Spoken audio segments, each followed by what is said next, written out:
I love to hear. So we're going to talk about the Agora Foundation, Yep. but first I would love to know why you feel motivated to do the work that you do. Yeah, great question.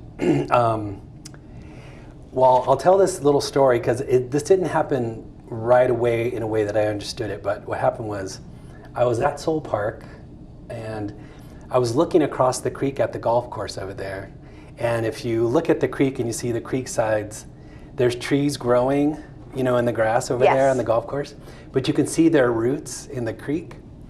And I had been just interested in learning for a long time, and even when I went to art school for undergrad, I was very interested in philosophy and just kind of how everything came to be the way it is. And it hit me when I was looking at that creek, that culture, the culture that we have, it gets handed to us, but it veils everything that went into it. It veils all the work that went into it. So if you think of the periodic table as an example, you think, wow, it's so organized. Like the universe just presents itself in this kind of perfect form. And you don't realize somebody, Mendeleev and others, figured it all out. They burned themselves, hurt themselves. A lot of mistakes. Made mistakes, exactly.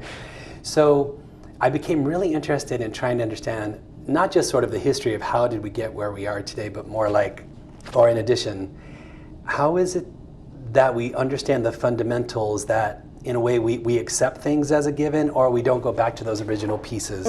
Easy example would be like the foundations of our country. Yeah. So by reading all that stuff and the Federalist Papers and everything, the Articles of Confederation and Association, and you see all the work that these people did, and you realize, wow, America really is something brand new. The world's never seen it before. Now, of course, we don't always live up to our ideals.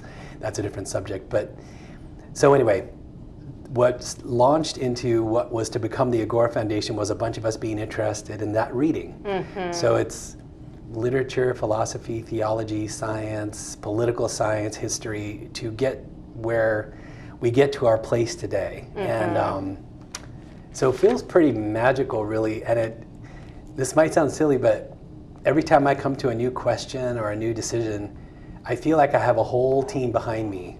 And the whole team is a bookshelf. That's amazing. Of thousands of years. And of course you can't remember all of it, but there's a lot I do remember, and there's some that really do stick out. And I think, oh yeah, like what would Aristotle do here? Or, like what would Einstein do? Or even somebody like, I don't know if you know Hannah Arendt, but what would Hannah Arendt think of this kind of advertising right now? Something like that. And I go, oh yeah, that's really fascinating. Anyway, those are all the people that I would think of. But I just mentioned Western people, but in the East too, I became really interested in the Tao Te Ching and the Bhagavad Gita. Those are things we also read, and I realized, oh, the whole world is it's telling a story.